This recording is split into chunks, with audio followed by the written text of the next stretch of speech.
Everyone, welcome to today's webinar entitled Rough Waters, Disaster Preparedness, Response and Recovery for Hurricanes and Floods. This webinar is co-sponsored by the CDC Center for Preparedness and Response, CDC's Public Health Law Program, the National Governors Association, and the American Bar Association's Public Health and Policy Interest Group. My name is Greg Sunshine.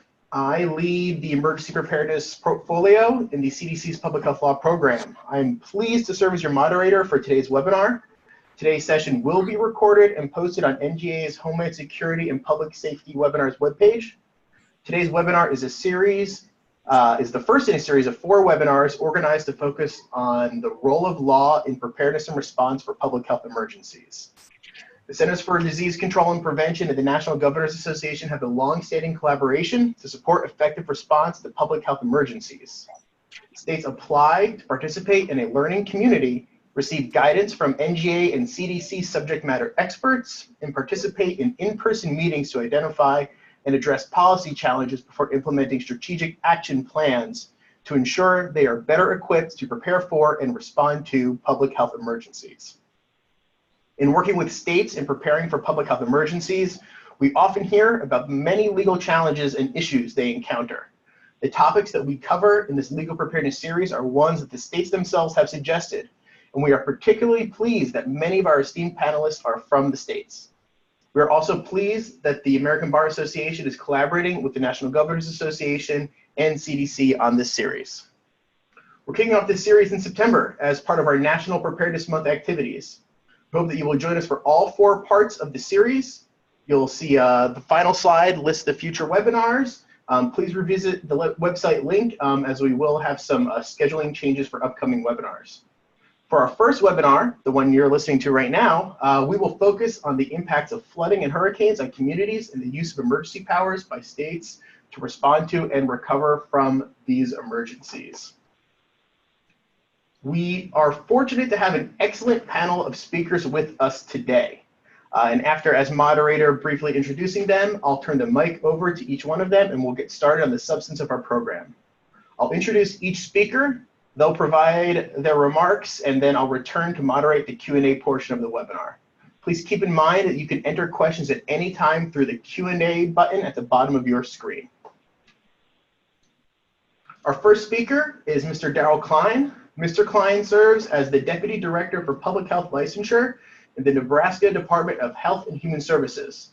In that role, Mr. Klein oversees the Investigations Unit, Licensure and Environmental Health Units, and also works with the Community and Rural Health Planning, Health Promotion, Lifespan Health Services, Public Health Preparedness and Emergency Response, Epidemiology, and Informatics and Vital Records Units.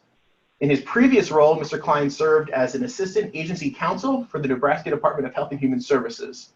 Among the many topic areas Darrell covers, he works on the ongoing development and implementation of public health responsibilities with emergency management for all hazardous response, with emphasis on response to bioterrorism and infectious diseases, and collaboration with state and federal public health partners in support of communicable disease, epidemiology, and health data management, and the public health emergency preparedness and hospital preparedness programs.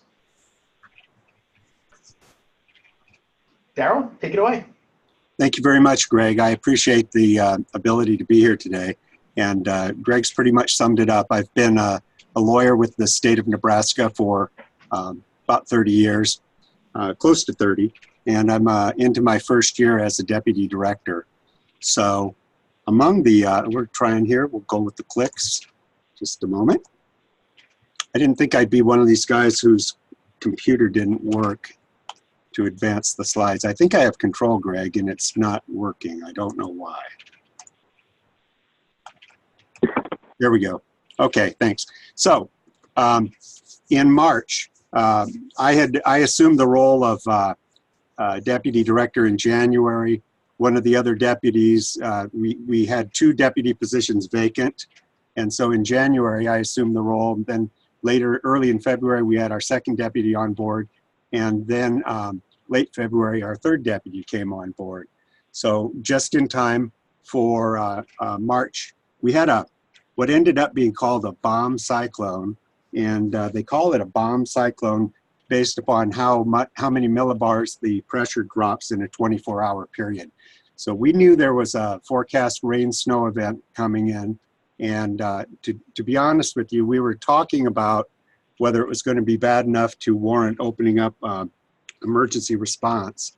And finally, at the end, I think everybody thought we were all being overcautious.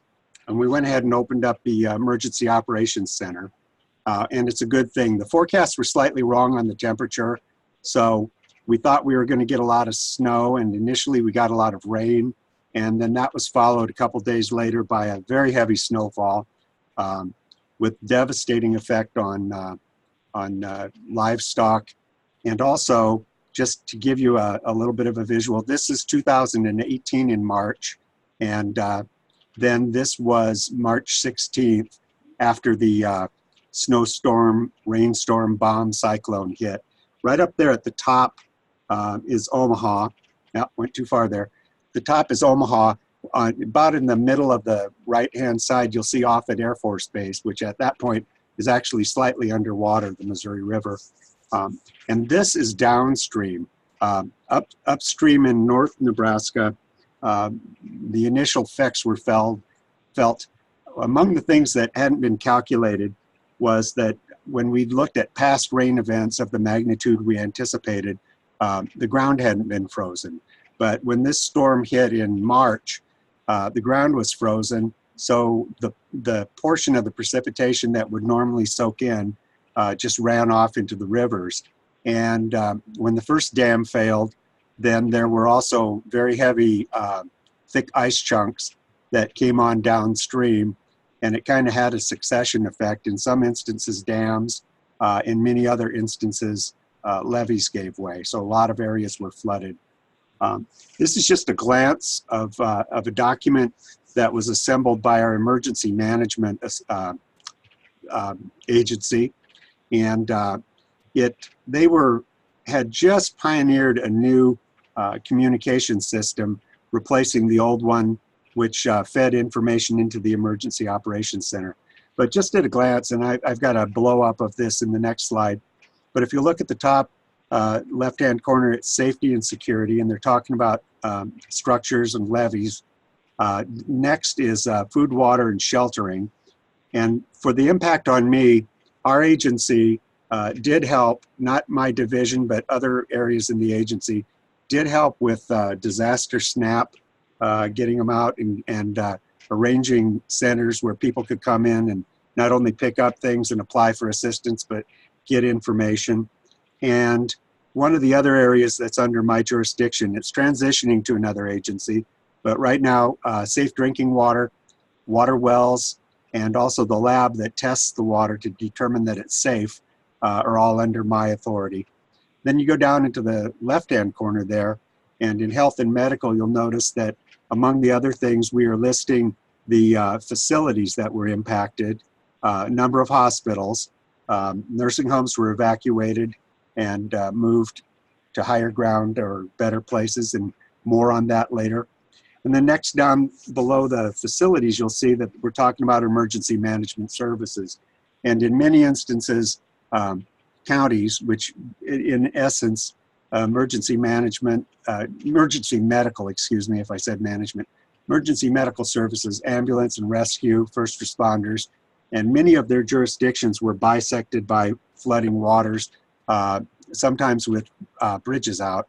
So the EMS folks implemented their mutual aid agreements with other agencies. So if somebody couldn't get across the river to the north, then the EMS that had responsibility for the county to the north of that would come down and extend their service into the south. And it actually ended up working very well. Back down below that, there's a little comment there on mental health assistance, and we paid attention to that a little bit. That frequently comes up in the recovery phase, but we're starting to plan on it even during the initial part of it. Kicking over to the other side, you'll see I'm talking about energy concerns. One of the things that didn't quite happen, which I'll touch on later, or maybe not since I'm talking about it now, the city of Lincoln, which is our second largest city and the seat of government where I am, we get our water from a well field that is very near the Platte River to the north. And the Platte is one of those rivers I showed you just a minute ago that was flooding. And what actually happened to our wells is the wells weren't compromised, but the power to the pumps was threatened. So plans were in place to try to get drinking water to a town of about 270,000 until the repairs could be made.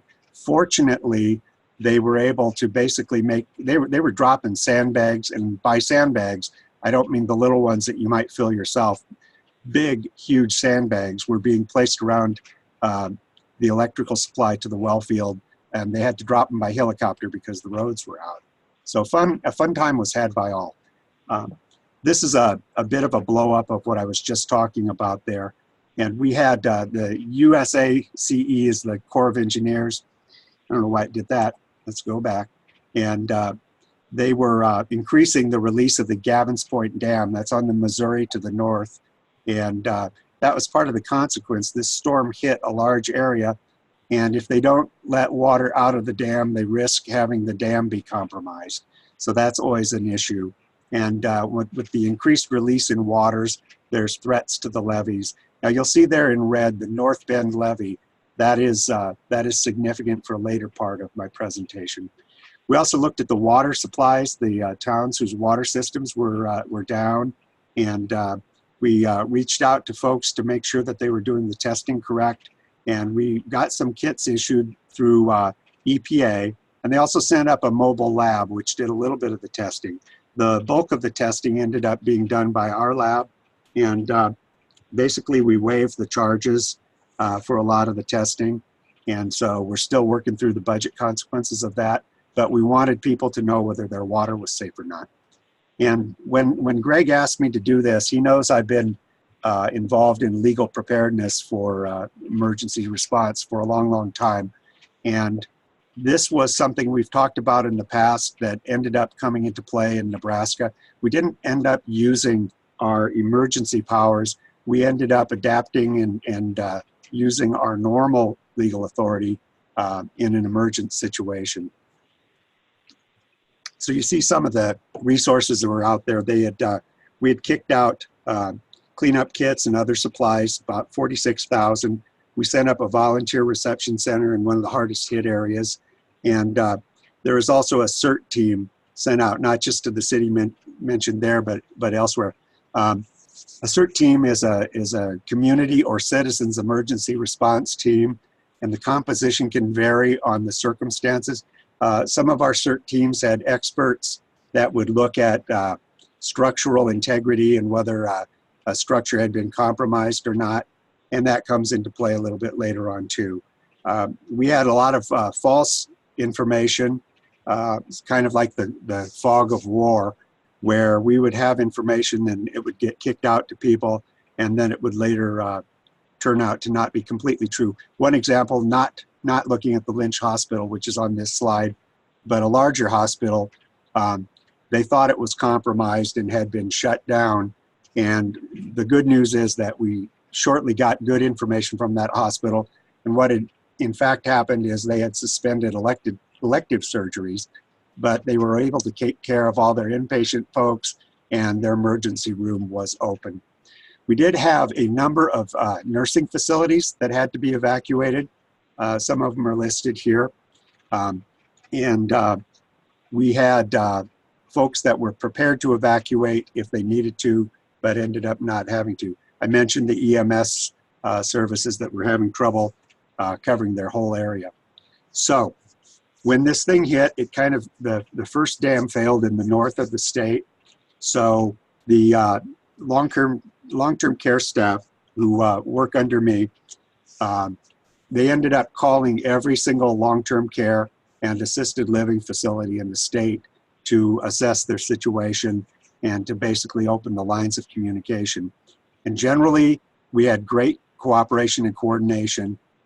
We had 21 Skyline facilities in the state of Nebraska. I know a number of states have had Skyline facilities, which were placed into receivership because of financial difficulties.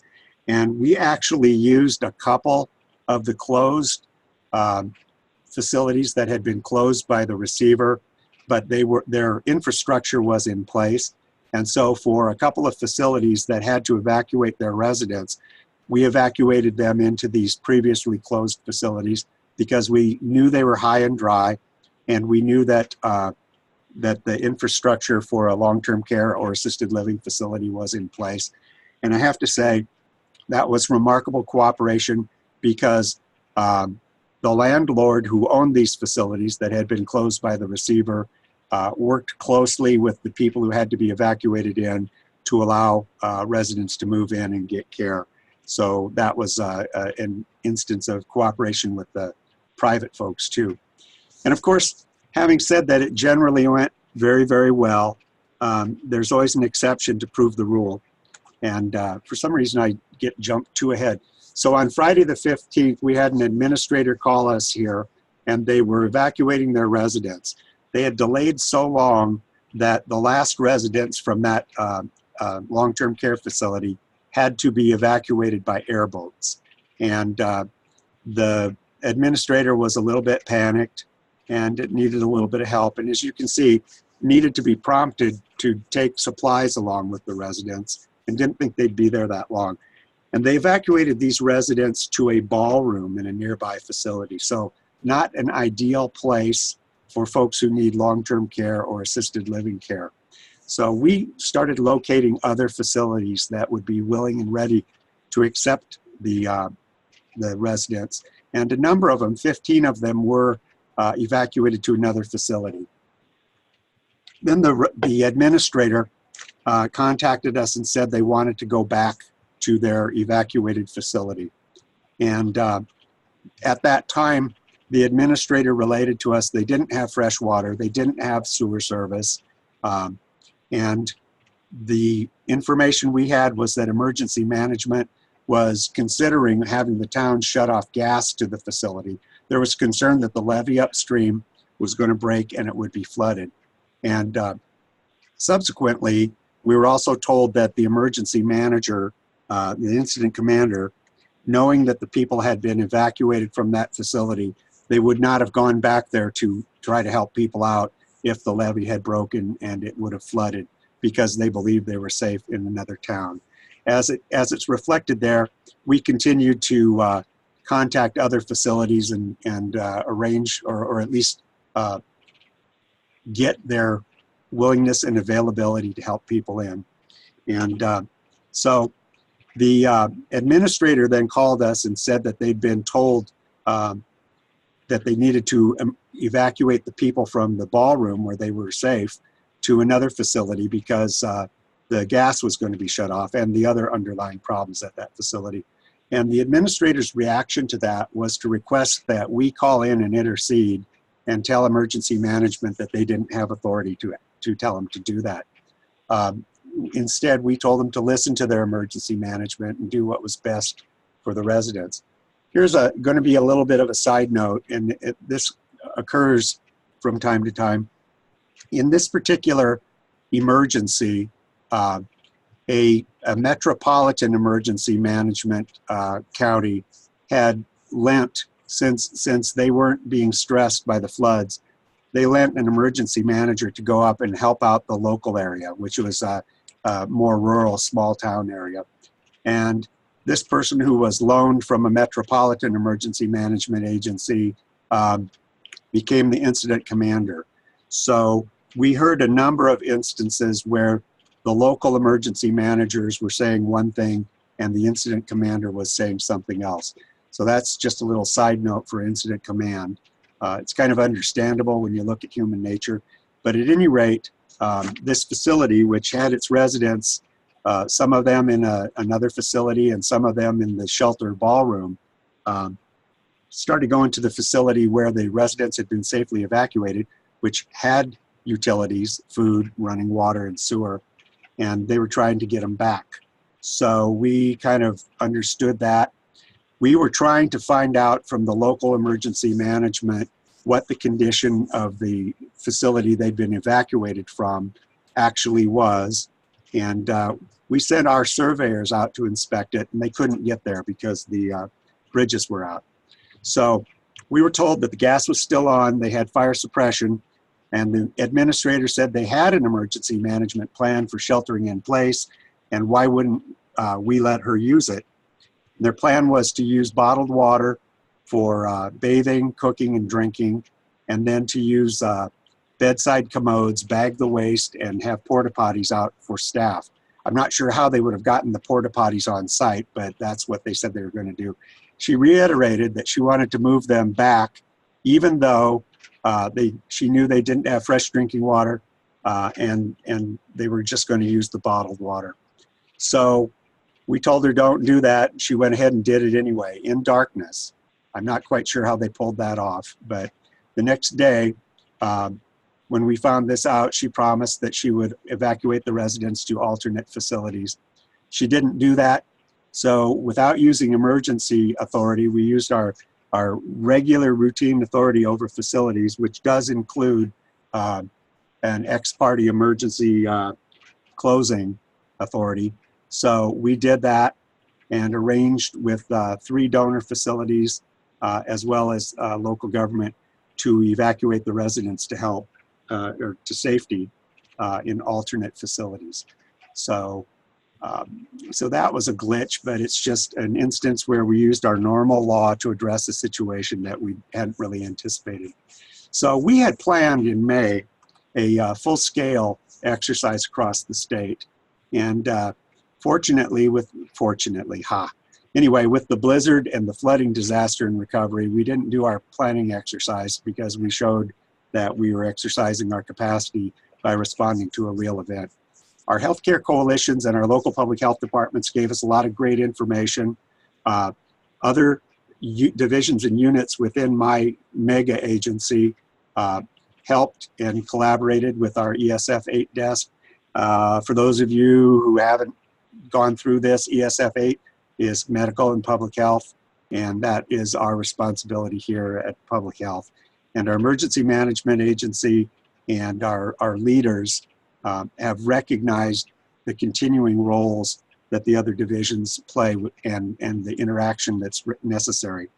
We are going to focus on incident command structure and training for key leaders and staff, because when we did our after action report, a lot of the things that my agency did that were fabulous and very helpful in getting the DSNAP out and some of the other benefits that we provided to the stricken citizens had been kind of set up outside of incident command. We were kind of, they convened meetings here at the agency and made decisions that were then communicated through our public health ESF 8, but weren't terribly well coordinated, or they complemented, but there wasn't a conscious coordination.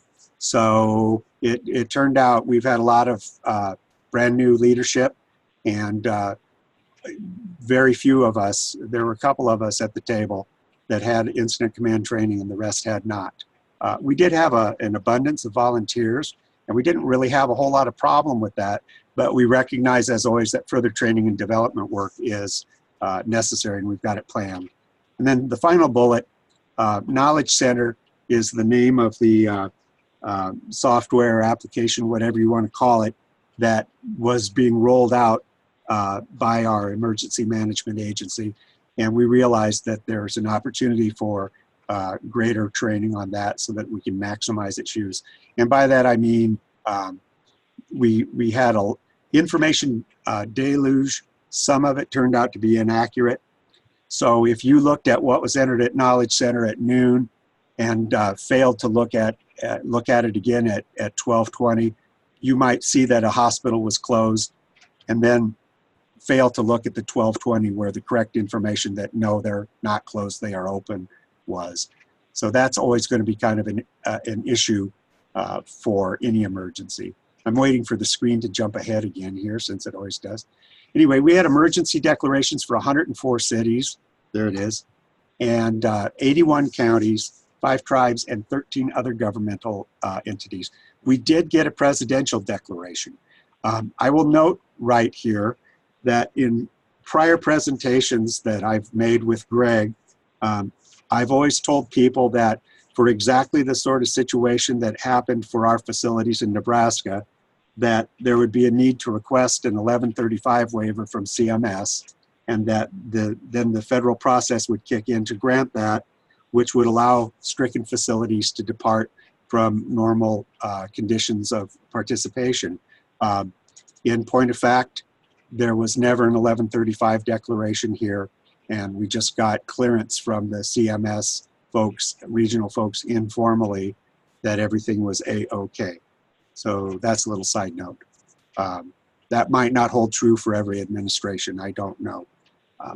We did get special meds for the shelters where folks had been evacuated and needed medicine. We got those to them. We actually transported, we had a Black Hawk crew that was flying to an area anyway. So we had them pick up the blood spot test for a newborn and fly it out again. The test has to be assessed within a short period of time, and we were able to do that. And we delivered lots of drinking water. We had the evacuations of the healthcare facilities. We had very good coordination with emergency management and local authorities in almost every single instance. And we did offered private well tests to make sure that people's wells, if they were compromised, they knew what their status was. All right, flooding, assert, and populism. We had a very small town. I'll go back here, jumps ahead. We had a CERT team that went out to evaluate the safety of structures, and they went into a small town and tagged a whole bunch of houses. So a little later on, I wouldn't say we were into recovery, we were still in the event, but we got a call from our emergency management agency asking us to declare a public health emergency because people were returning to houses that were tagged as being unsafe. And this was kind of, again, we've had some turnover at that agency too, that this kind of struck me as interesting because, again, as part of the presentations I've done with Greg and others, there was quite a push in the early 2000s for states to adopt a Public Health Emergencies Act. A model Public Health Emergency Powers Act was put out, and some states, mine included, kind of had a pushback against that and took the position that we're an all hazards response state. So if there is an emergency that has a heavy public health component, ESF 8 might take the lead, but we would use our normal emergency management mechanism, policies, and operation. So I was somewhat amused when our emergency management agency asked for a public health emergency declaration. Well, interestingly enough, common to many public health departments, we don't really have zoning authority, nor do we have enforcement powers for zoning violations. And essentially, these would have been, if this community had adopted any zoning standards, would have been a zoning issue. The local politicians didn't want anything to happen. Nebraska is in a situation where, in general, there is at least the perception that there is a movement from rural areas into metropolitan areas. And so there was a concern on the part of the local politicians that if these folks weren't allowed to move back into these homes and they had to temporarily relocate, that the temporary relocation might become permanent. So we're looking at some of the pictures that CERT team took. There were instances, I think maybe this is the center picture, where they said an entire wall of the foundation had been washed away and only 3 were left standing. Some of the damage they saw, they couldn't be sure was flood related, and it might have predated even this emergency, but the homes weren't safe to live in. So my response, I kind of put my lawyer hat back on when they asked for a public health emergency, and I pointed out to them the governor's authority under our Emergency Management Act to proclaim an emergency. And among the specific enumerated powers the governor's given is the ability to restrict access to people, to restrict movement either into or out of a given area. So I indicated that an emergency declaration could be issued ordering people to stay out of those stricken homes, which then would have had either the local constabulary or the county sheriff would then enforce that, regardless of what the local village folks wanted to do. Instead, they decided that we would send, as public health, a letter out, and we sent it to everybody that we knew had been impacted. And as a side note, I don't know whether this is irony or what, but I realized we were mailing letters telling people not to go into homes, and we mailed the letters to the homes' addresses. So the only way they would receive it is if they had moved back in and were checking their mail. But at any rate, our letters warning people not to move back in, the majority of them, by the way, this was an older area of housing, and kind of following that pattern, at least in the Midwest, the older houses are generally nearer the river. And so these were almost entirely renters who were moving in. In one instance, I later heard that the landlord, when the people didn't return, was trying to sue them for back rent for sort of situation like this. So that kind of reiterates that people come in all stripes and flavors. But at any rate, our letter did prevent some people from moving back in, and it did generate a nasty letter that I have still on my desk from the mayor. He's not actually the mayor. He's just he's the chief village trustee. But he thought our steps telling people it wasn't safe was unwarranted. And that is the end of my presentation. I'm going to probably have to leave early, but if there are any questions specific to this event, I'll have Greg and the others get those to me, and I'll try to answer them for you. Thanks. Thank you so much, Daryl. I really appreciate it.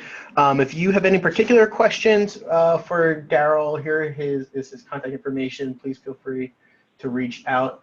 If you have any Daryl-centric questions, I will do my best to speak on his behalf and make sure that we follow up with him and make sure that anything I say is incorrect, we'll correct it.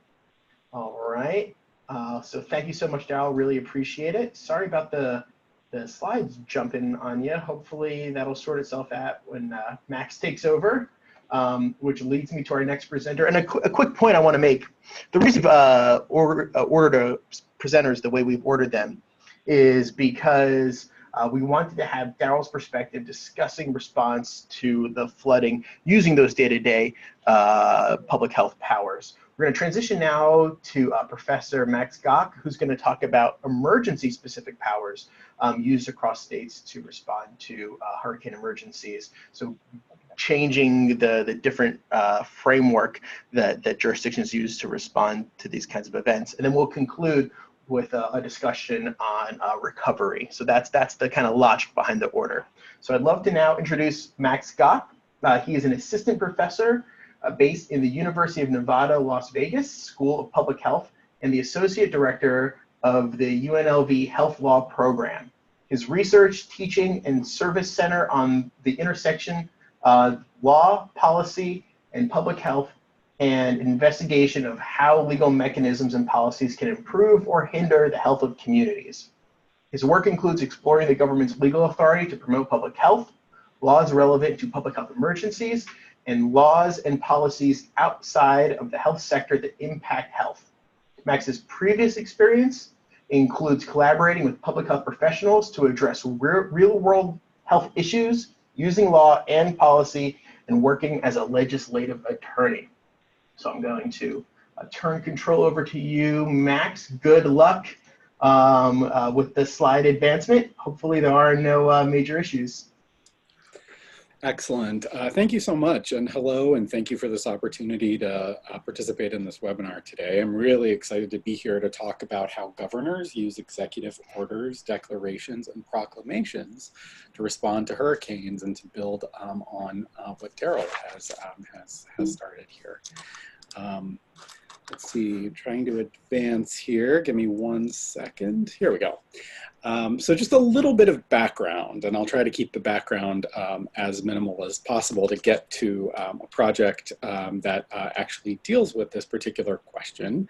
Hurricanes can have detrimental health consequences. They can cause or contribute to death, injury, mental and behavioral health issues, and infectious disease issues.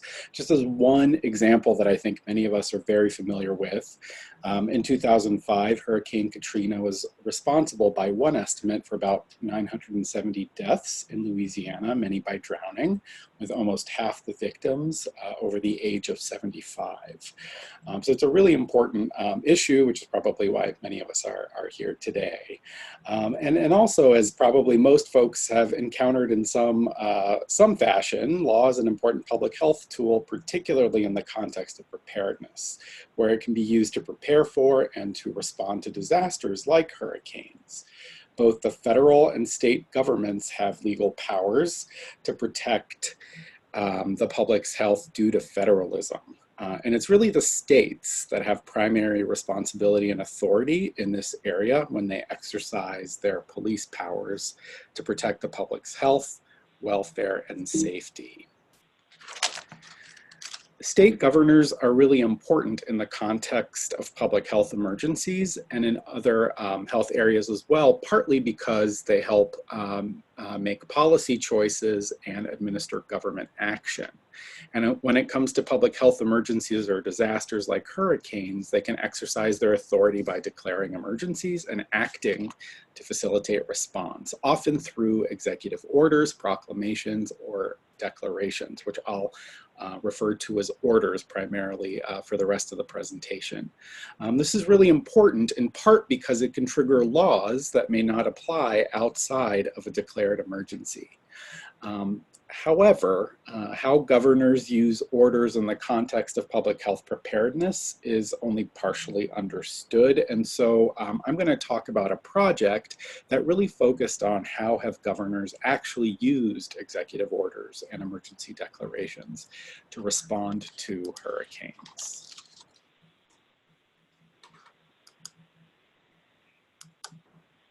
All right, so a little bit of what we did before I tell you what we actually found. So we really took a policy surveillance approach for this project to collect and code relevant orders. And we used an iterative process where we identified codes, created code definitions, and did some coding after we searched for orders that we thought were relevant to the question that we were interested in. So first, we used a couple legal research databases to try to identify the orders that we thought were relevant in this particular context to this particular question of how governors actually use these orders in the space of hurricane response. And we were interested in orders that were issued by governors, that were either executive orders, proclamations, or administrative orders that were issued in response to a hurricane or sometimes a tropical storm that became a hurricane in the period of the 2005 to 2018, essentially, after the 2005 hurricane season on the low end and at the end of the year in 2018. And we did a series of key term searches in these databases that contain a lot of executive orders, proclamations, and declarations. And then we looked at the orders to see, okay, do they actually deal with this issue of responding to a hurricane? In other words, do they meet our inclusion criteria? And if so, what we did was we essentially coded them through a process. And the process involved coming up with a list of codes that we thought would capture what was actually going on in this set of orders.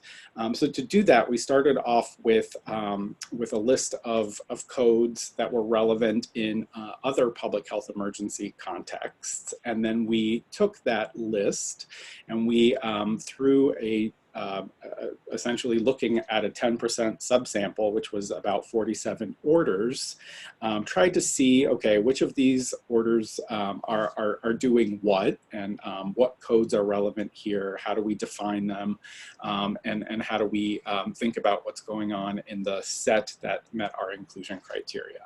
And then after we had a pretty good list, we coded all of the orders that we had. And as I'll get to in a second, we had about 468 total.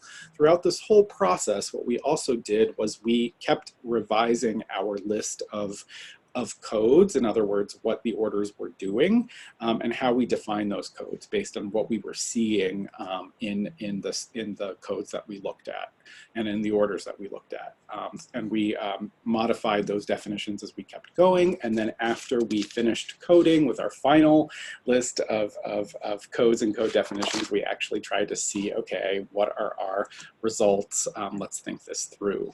So as I mentioned, we had a total of 468 orders, proclamations, and declarations that met those inclusion criteria that I mentioned. In other words, they were issued in response to a hurricane in the time period of interest by a governor. And interestingly, they really came from across the country, right? They were geographically dispersed. About 65% of them, or I'm sorry, about 65% of states, or 33 states, and that includes the 50 states plus DC, which we treated as a state for purposes of this project, contained orders that responded to hurricanes, which means that 18 didn't. And probably very quickly, you've already noticed that this wasn't just orders issued in states that experience hurricanes, right? But in some other states as well. And we'll talk more about that in a second. When we looked at when these orders were issued, you can kind of see that in this time period, they were issued in every year, but the most were issued in 2018. The fewest were issued in 2007, and there were some noticeable upticks in 2008, 2012, and then 2017 and 2018. We also were curious about whether there was a particular hurricane or particular hurricanes that were really the impetus for issuing a lot of these orders. And so we tried to see, okay, what hurricane was this order issued in response to? We found that about 64 of the orders that we looked at were issued in response to Sandy. And then moving on down in terms of frequency, Harvey, Florence, and Irma came next. And there were also 21 orders that were issued and that called out more than one particular hurricane. Many of those involved Gustav or Ike. So as we were coding, what we were really looking for was, okay, what do these orders actually do? What do they order? What do they authorize different actors to do, right? In other words, what are the governors trying to achieve here with these orders? We came up with a total of 83 codes that were used in varying frequency. And what I wanted to do was just kind of highlight some of the most frequently used codes and also show you a few examples of what those actually looked like before talking a little bit about the themes that we saw in general. So the most frequent thing that they did, probably not surprising to a lot of folks, is they declared emergencies or disasters. But we also found that in the top 5, a lot of the orders would waive or establish temporary rules for vehicles, or activate or continue a general state response. In other words, call into action a specific state emergency plan or order its continued implementation. And then a lot of them also focused on the use of government personnel and government property to assist in response.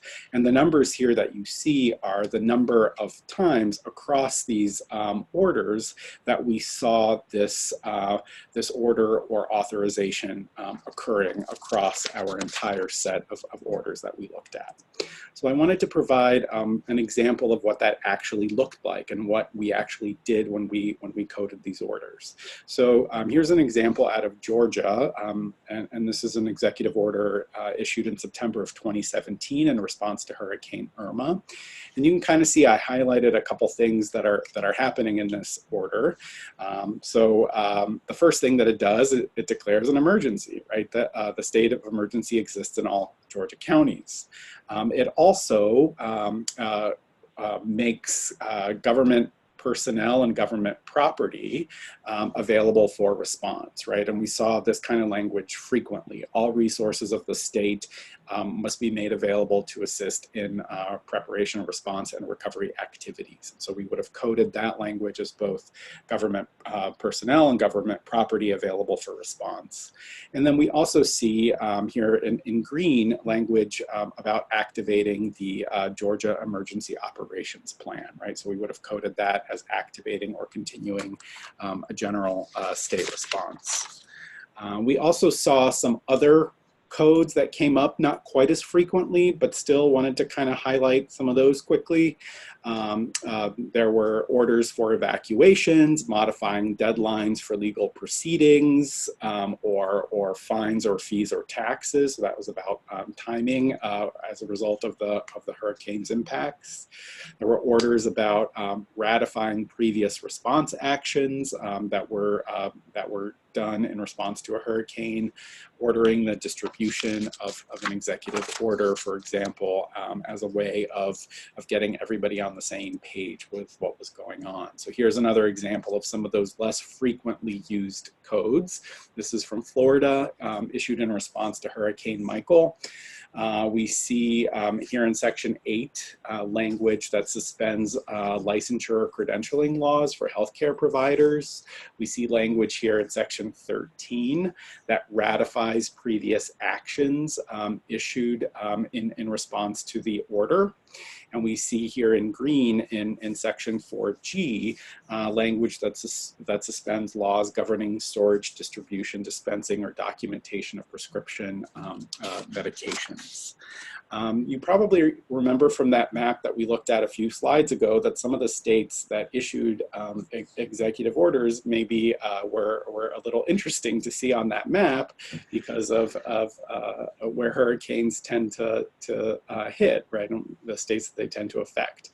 We actually found that in about 14% of the orders that we looked at, the order was issued at least in part to benefit another jurisdiction. And here's an example from Oklahoma in 2017 in response to Hurricane Harvey, where the affected areas of Texas and Louisiana were really the impetus for issuing this order, which declares an emergency in Oklahoma and focuses on resource provision to these other states that were experiencing the emergency. So there are lots of ways to try to think about how we can make some sense of the 83 codes that we saw appear across all of these orders. And so we tried to kind of put them together into some buckets of general themes. There are different ways to do this. And so the disclaimer here is that this isn't every single code that we saw, and some of the codes could probably fit into multiple buckets at the same time.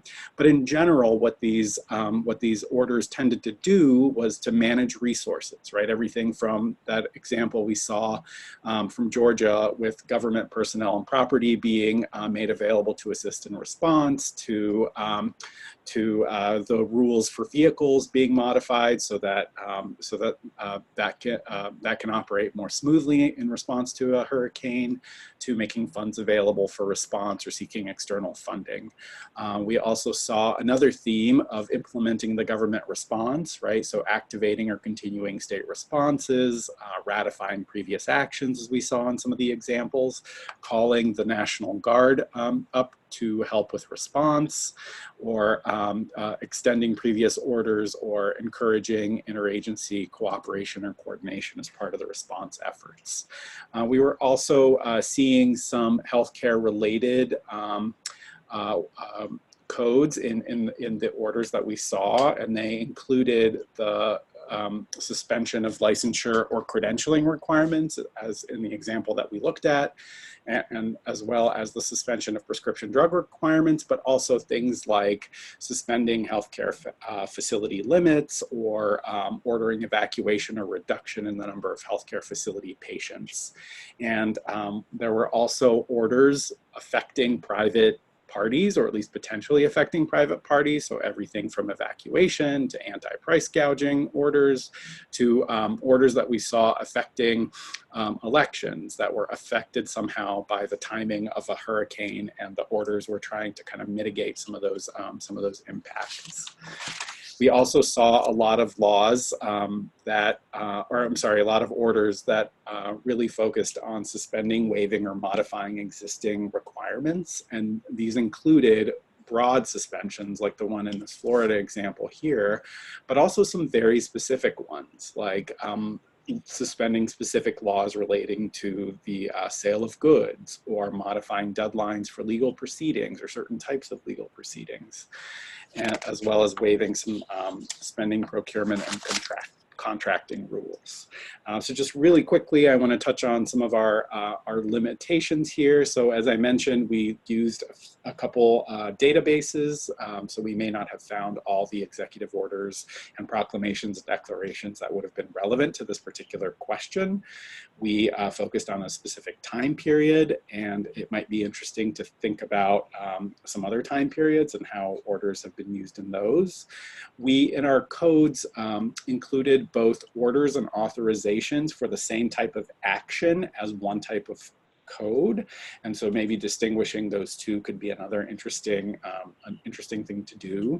And we really focused on the language of the order itself rather than going beyond the order to really figure out the context in which it was issued, both the hurricane context and also the legal context that it was issued in. So just a few conclusions here. So you can see that state orders were issued in response to many different hurricanes over time, and they're geographically varied. They call for very different actions, some with much more frequency. They can attempt to access or manage resources, implement response actions, suspend existing requirements, and modify healthcare delivery rules, and also suspend laws. And so thinking about the takeaway here is planning to determine how to utilize orders may be an important jurisdiction-specific preparedness activity and strategy. And also these orders really help illustrate the interconnections between the states in their response efforts. Thank you very much.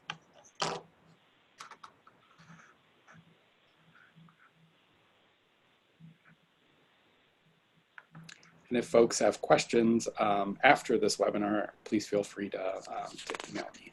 Thank you. Thank you so much, Max. We really appreciate it. Really fantastic presentation, interesting stuff. I'm sure we're gonna have a lot of questions. I wanted to take a moment to remind folks that they can ask questions on the chat box, so please don't hesitate to do that. And at this time, we'll move on to our final speaker.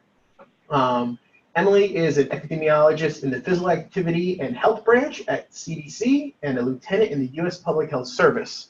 In this role, she's responsible for the design, analysis, and dissemination of national physical activity surveillance data and supports national initiatives to promote active lifestyles. After Hurricanes Irma and Maria in 2017, she worked with the U.S. Virgin Islands to ensure that healthy community design principles were considered during recovery and rebuilding efforts, and I'm sure you can all see the obvious implications that can have on a jurisdiction's laws and policies related to that aspect of our communities.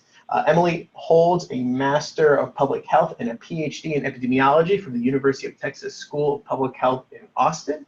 And so I am going to throw control over to her. All right, thanks, Greg. Can you hear me? Yep, I can hear you, and here comes the control. All right, thank you. Sure. Okay, let me see if I can change the slides.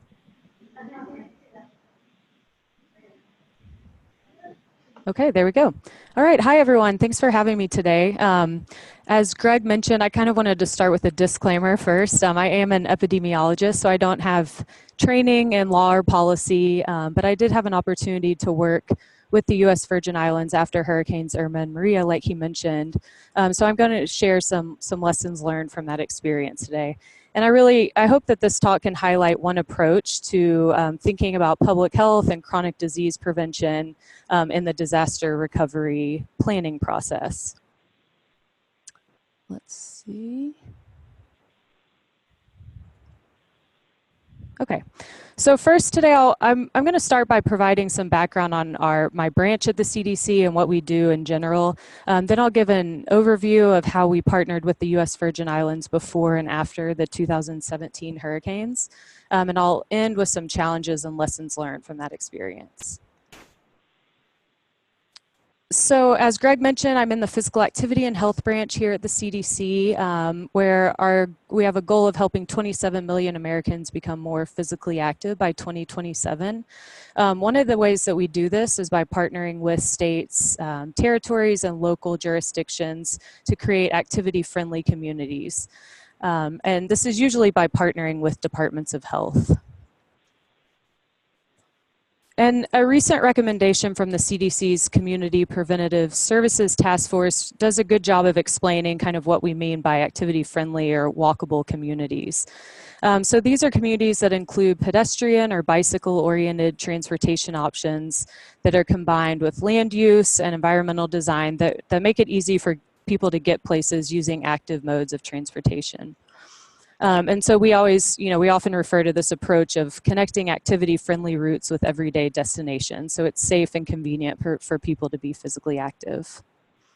And since I'm speaking to more of a policy-oriented crowd, these are some of the different policy approaches that are often used to create walkable environments kind of in a general sense, not necessarily disaster recovery, but just in kind of steady state times.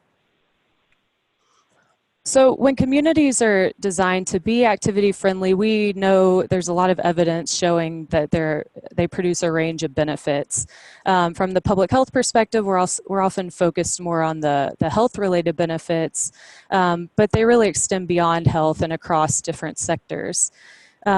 And later in my presentation, I'm going to discuss some other potential disaster-related benefits I think and I hope may eventually be added to this list of more evidence-based outcomes. So before I talk about the work that we did in the Virgin Islands during recovery, I wanted to talk briefly about some of the work before the hurricanes to kind of set the stage.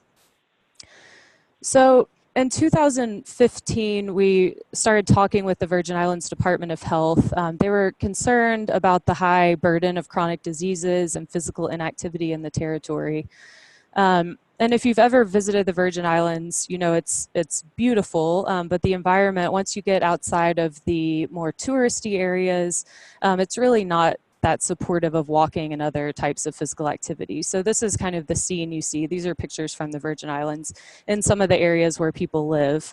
And so the Department of Health saw the built environment as a possible place to intervene to improve health, the health of its citizens.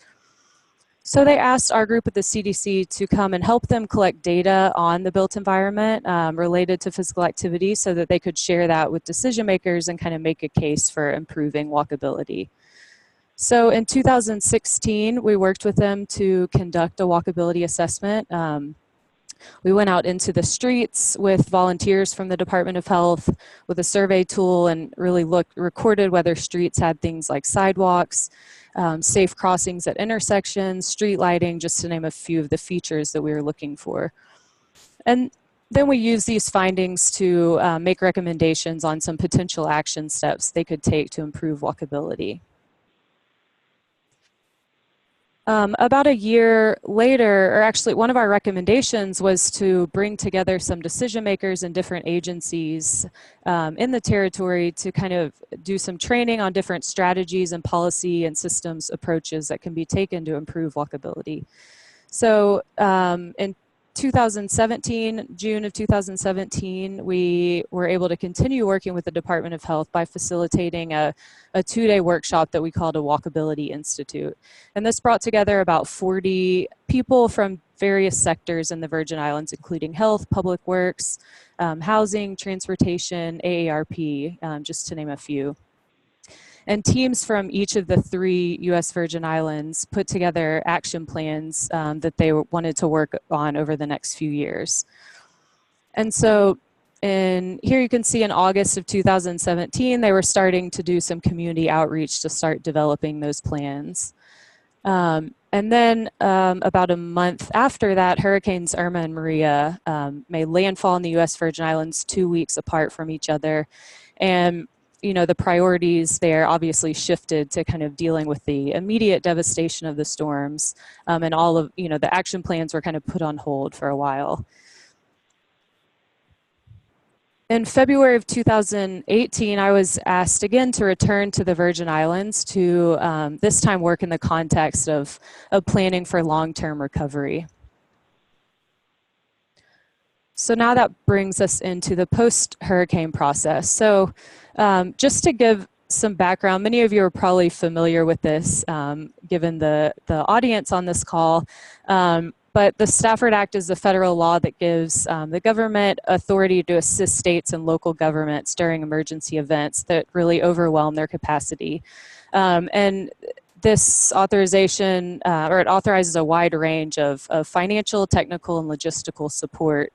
And all of these resources, as we know, are coordinated by FEMA. I just wanted to also include kind of different types of assistance that become available and that are related to the work that we were doing in promoting healthy community design in the Virgin Islands. And there are also a number of other types of assistance that are non-FEMA from other organizations like the DOT and a HUD. So many people are probably familiar with this this infographic, but it depicts the disaster recovery continuum, and I show it just to show you that it really differentiates between the National Response Framework and the National Disaster Recovery Framework. And Daryl earlier was talking about ESF 8, which is a part of the National Response Framework. And in 2011, FEMA actually developed a recovery framework to help organize more of the long-term recovery efforts and clarify the different roles and responsibilities of the different federal agencies that were supporting recovery. So the NDRF includes 6 recovery support functions with an agency assigned to lead each of these. So in the Virgin Islands, I was asked to come and support the Health and Social Services RSF.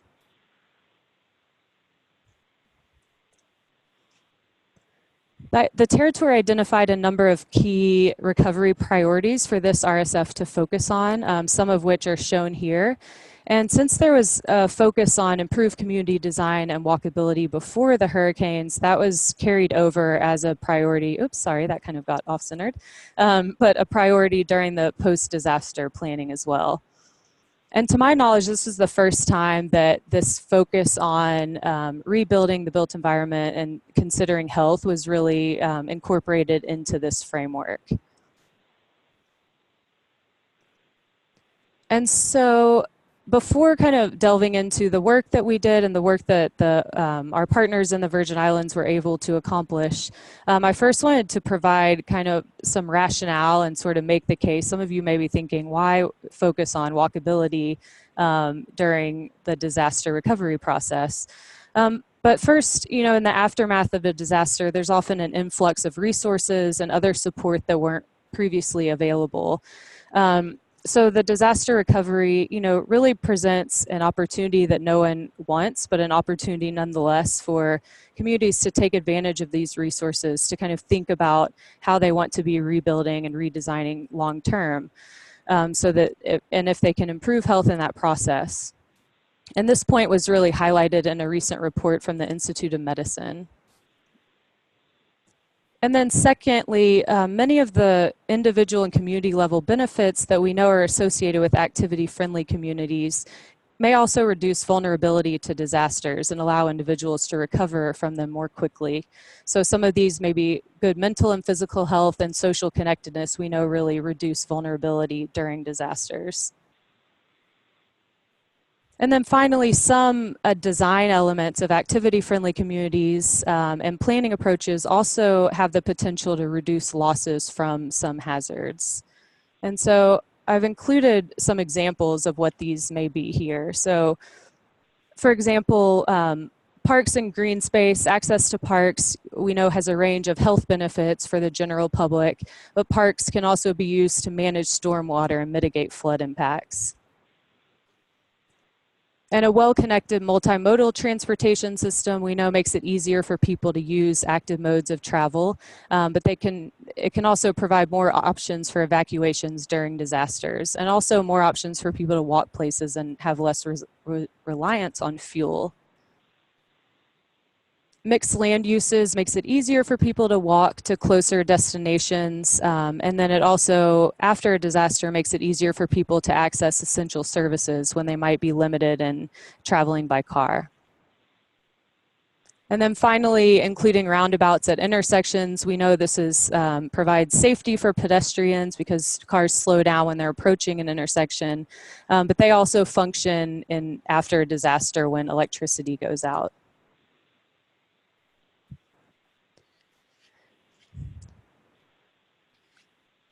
So during the month that I was in the Virgin Islands, we established a health and built environment working group, which met weekly. And this really, we were able to bring together many of the people who had participated in the Walkability Institute before the hurricane from a range of the agencies that I mentioned before. And the goal was really to connect these local representatives with the different federal agencies that were involved in recovery, and to understand the needs of our local partners and then connect them with the recovery resources that could perhaps be used to fill those needs. A goal of this group too was to expand on the projects and the priorities that they had identified before the hurricanes occurred, and to really bring them into the recovery framework. And then kind of an overarching goal was to try to ensure that recovery investments and planning was incorporating healthy community design principles wherever possible. So beyond that, now I wanted to move into kind of all of the accomplishments that those members of the working group were able to do. And they've really been working on a lot of different projects to promote walkability in the territory in the past 2 years or so. And so I just wanted to highlight some of those now. So at the beginning of recovery, this working group decided that they really wanted to draft a memo that kind of laid out their guiding principles and the things that they wanted to see accomplished in the Virgin Islands. And this was endorsed by the Commissioners of Health and Public Works, and they were able to share this kind of written memo with a number of key stakeholders.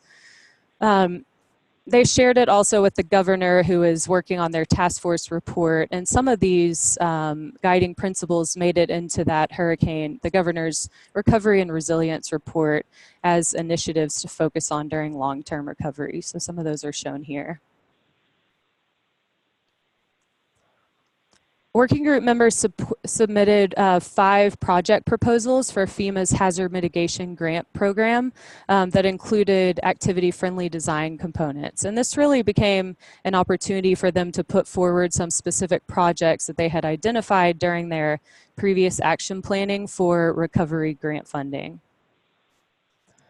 So one of these projects is the Spring Gut Valley Park and Conservation Project. This was a project to acquire 50 acres of high flood-prone area on St. Croix and revitalize that into a community park that will benefit the community residents and also provide some better stormwater drainage for that area.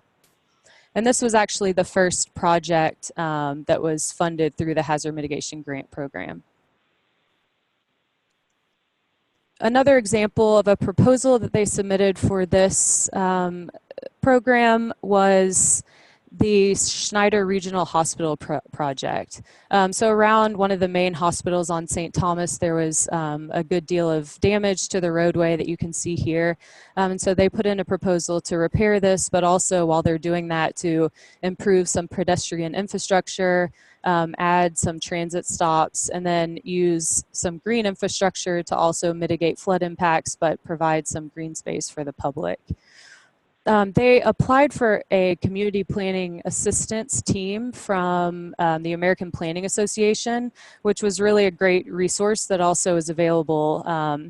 And this is, their APA is helping them kind of flesh out the design for this project, which was a great resource for the Virgin Islands because they were limited in their kind of capacity for designing a project like this. Our partners there in the Virgin Islands are also working with their local AARP branch to develop a complete streets policy for the territory. And they're planning to include some provisions for preventing flooding as well, along with this complete streets or within the policy. And then throughout this process, I think one of the most significant impacts has really been the strong partnerships that were developed between our health partners and also the Department of Public Works and some of the community foundations there. Those partnerships, I think, have really facilitated a lot of different projects, and this is an example of one of them. So a local nonprofit, the Virgin Islands Trails Alliance, was recently awarded an AARP Livable Communities grant to install the first bike lane in the U.S. Virgin Islands. And they were able, through the connections they made with the Department of Public Works, they've been able to work closely with them, and they're hoping to complete this by November.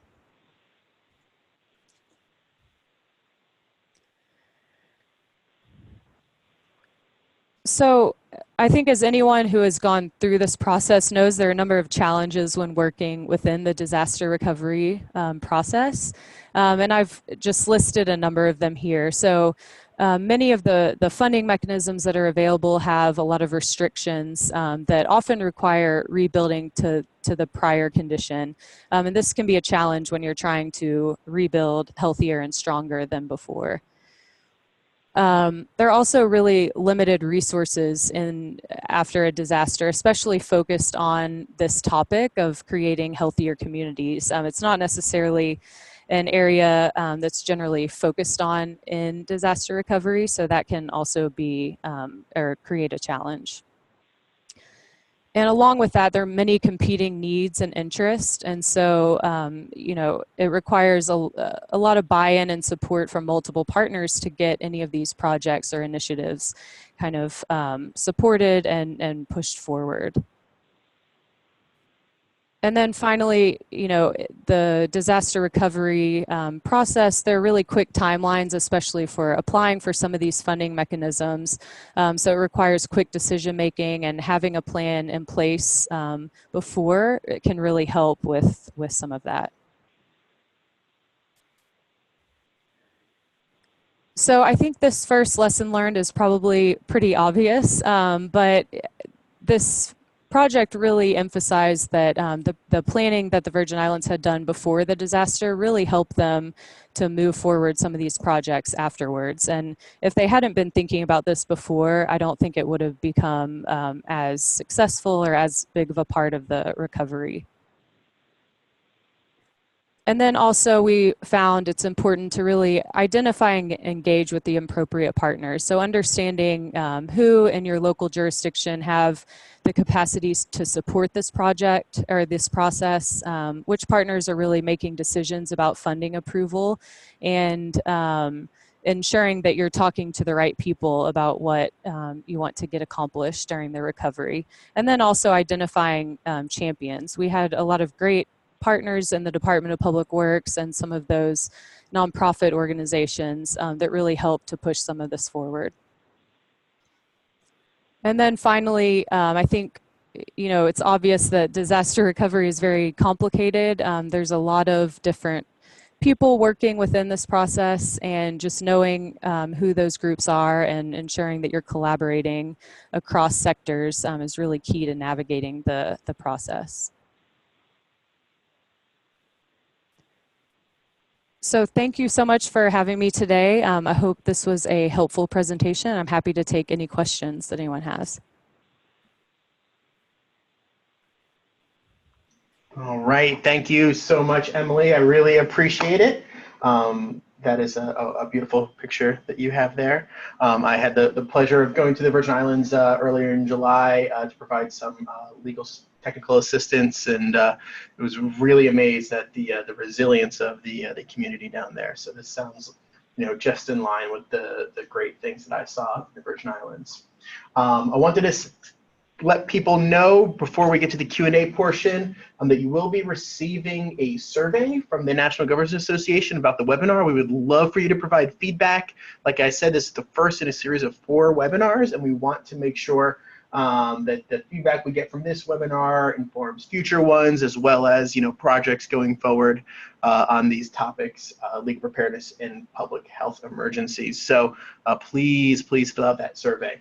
Another reminder, please use the Q&A box to ask a question. We will ask them as they pop up. And while we're waiting for questions to come in, there were a lot that I was jotting down. And so I started, I guess, in the order of presenters, though we missed Daryl dearly. But I'm going to first ask Max, quick question. When you were doing this project, you mentioned that there were some challenges with getting, all the orders. You were limited to those 2 databases. How is it that someone who's interested in these kinds of things, especially their own jurisdictions, laws, figure out how to locate executive orders or proclamations to a hurricane in a specific state? Yeah, thanks for the question. So I think, as anyone who's done research across states can testify to, every state is very different. So they are generally publicly available online, but may require a little bit of hunting and pecking. Sometimes they're available on the governor's website for the current governor, and then there are links to previous governors' executive orders. Sometimes they're available through like state libraries that are often linked on governors' websites that archive previous executive orders. Sometimes they're available through the registers of the various states that actually publish regulations in them. So it depends a little bit, but every state is different, and probably if the governor's website for a particular state doesn't contain them, a good place to go next would be the state library, which often has pretty good archives available online. So it definitely will take a little bit of legwork. That's what I'm getting from that. For sure. We have a question from the audience for Lieutenant Ussery. Do you find pushback from local politicians about these plans? And additionally, which organizations should folks partner with to do these kinds of things? This was a specific question from an ER nurse who lives in Florida, where Hurricane Irma made landfall. So he's certainly interested in getting some assistance on this. So do you get pushback from local politicians, and what are the best partner organizations? Okay. Yeah, from my perspective overall, I think there's been pretty good support for this. I think people recognize the many benefits of having a walkable place, especially in a place like the Virgin Islands, where it's so nice and the weather's always nice, and they have a lot of tourism too, and that could help with that. And so for the most part, I think that they've had pretty good support from their politicians, especially, I mentioned they're creating a complete streets policy, and they have had a local senator kind of sign on with that process to support that bill as it moves through. And then from the perspective of which organizations should we partner with, I think, the AARP was a really strong partner that you might not always think about in these efforts to promote walkable communities, but they have a big push for what they call livable communities, and they're really active in this space, and they have a lot of good also policy experience. And so they've been a really great partner. And then just identifying, the local nonprofits, I think, have been really helpful because they have a lot of capacity, they have grant writing experience, and so they were able to do a lot of work when some of our partners in the other agencies had a million things on their plates, which everyone did actually after this hurricane. But having that resource also, I think, really helped push, get some of these plans written. So those are, I think those are the main ones that I would point out. Thank you so much, Emily. That was fantastic. Great that you mentioned AARP. It reminded me, a shameless plug, CDC years ago partnered with AARP to develop a planning guide entitled Identifying Vulnerable Older Adults and Legal Options for Increasing Their Protection During All Hazards Emergencies, which is a great guide that meets that intersection of certain population groups that may need additional considerations for emergency response and how law can play a role in ensuring their protection. So that great. I'm very glad that you reminded me of that. Question for Max. Two questions, actually. In the categories that you had, you mentioned that 14% of the orders that you looked at in some way benefited another jurisdiction. What's your perception of how many of them entirely benefited another jurisdiction, or only in some part of the order benefited another jurisdiction? And any examples of that benefit would be great. Yeah, that's a great question. So I don't have a precise number breaking it down that way, but I think I would say that the vast majority of them that benefited another jurisdiction were probably for the sole benefit of another jurisdiction, and there were some that were kind of benefiting both. An example would be, for instance, a state that was having folks come into that state as a result of a hurricane, and was issuing an order that that was benefiting that state because it was, having folks come into it, but also those coming in from other states when it comes to, for instance, the licensure and credentialing pieces that we looked at, or access to certain state benefits. So really benefiting both. Great. My second question for you, you mentioned the most prevalent codes and some of the other codes that were not quite as prevalent as like those top few. What were some interesting outliers, things that like really surprised you that maybe they only came up in one or two executive orders? Oh, that's a good question. So I think some of the outliers tended to be pretty state specific and context specific. I mentioned that there were a bunch of orders that had some sort of election component, which I was surprised by, and that was just because it seemed the timing of a hurricane happened to coincide with voting in a particular place, and so they were trying to use the orders to kind of mitigate some of the consequences for voting and make sure that people could still vote. So that was one I definitely did not expect.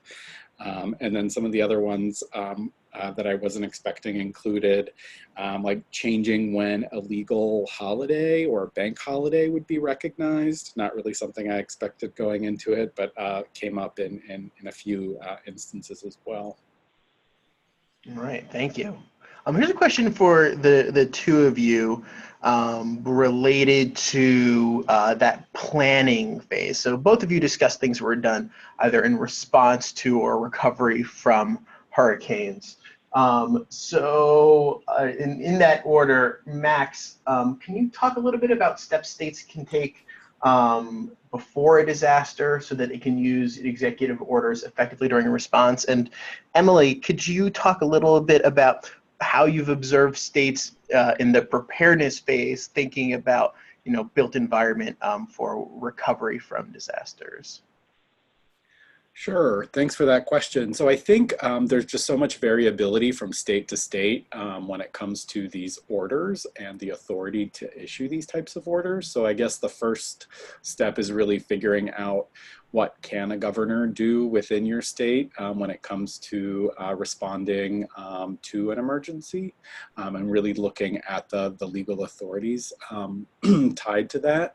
And then also looking at how orders have been issued in response to an emergency or a hurricane in particular, to kind of see what they're doing and seeing whether there are ways that language, to the extent it's not available yet, could be used or sort of maintained so that when a particular type of order or authorization needs to be issued, it's sort of available to be used at the ready as a way of really making sure that, that those powers can be exercised quickly and efficiently when they're needed. Thank you. And Emily, things you've observed jurisdictions doing in the preparedness phase, thinking about built environment for recovery from a disaster? Yeah, I think most of the examples that I have come across after working in the Virgin Islands, just kind of in my own research, trying to see what else has been done, has really been kind of in response to or after a disaster. But maybe planning for future disasters, but after one has occurred. And so some examples of that are, in New Orleans, they were awarded a one of the HUD, the Community Development Block Grant Disaster Recovery, for like a rails to trail project to create the Lafitte Greenway bicycle and pedestrian path there. But that was really, in response to Katrina, they were able to use some of that recovery funding. And then also there's a project after Sandy called Rebuild by Design, which was really funded communities to think about how to do resilience building projects. But, here in our group, we're thinking about this. How can we be supporting our grantees who we work with to promote active communities kind of, in the normal day or normal activities? How can we, be partnering with those who are at risk of hurricanes to kind of start thinking about this? And so, one of the things that we've thought about is, does it make sense to have those kind of active living coalitions be having conversations with their emergency management agencies before a disaster happens? And I think that's kind of outside of the norm of what's usually done, but it might benefit communities that want to plan for this beforehand. But I'd love to hear from, if there are people on the line who have experience with this, I'd love to hear of other examples of how that's happened. So please, post either in the chat box if you want everybody to see it. You're welcome to post in the Q&A as well if you have anything to share. Those are really fantastic answers.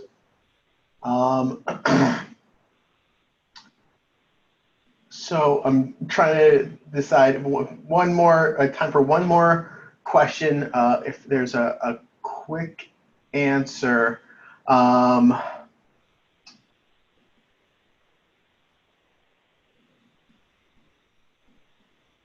So to Max, very briefly, if you can answer very briefly, why is it that you think some very specific codes appeared multiple times across different emergency orders, declarations, proclamations? Yeah, thanks. That's a good question too. The short answer is I'm not sure, but if I had to guess, I would guess that the language tends to get reused from order to order. And so that starting point might be why we see those very specific orders sometimes. So then, Emily, if orders are being used, if language and orders are being used consistently across declarations within a specific jurisdiction, have you heard of, or do you think there is an opportunity to engage with executive branch officials to start maybe thinking about incorporating recovery aspects and the kinds of issues that you discussed into those declarations to help set up those kinds of longer lasting community improvements as part of that initial response? Yeah, I mean, I think I've learned a lot from this from this webinar, and was thinking that, you know, I should have a conversation with you guys about the potential for that, because I don't, you know, that wasn't something that we necessarily encountered in the Virgin Islands, but I don't think that's something that people would necessarily, or you know, that would be on the horizon for most jurisdictions when thinking about disaster preparedness. So yeah, I mean, I'd love to, you know, to talk to you all more about that and consider if that would be a possibility or how that might look.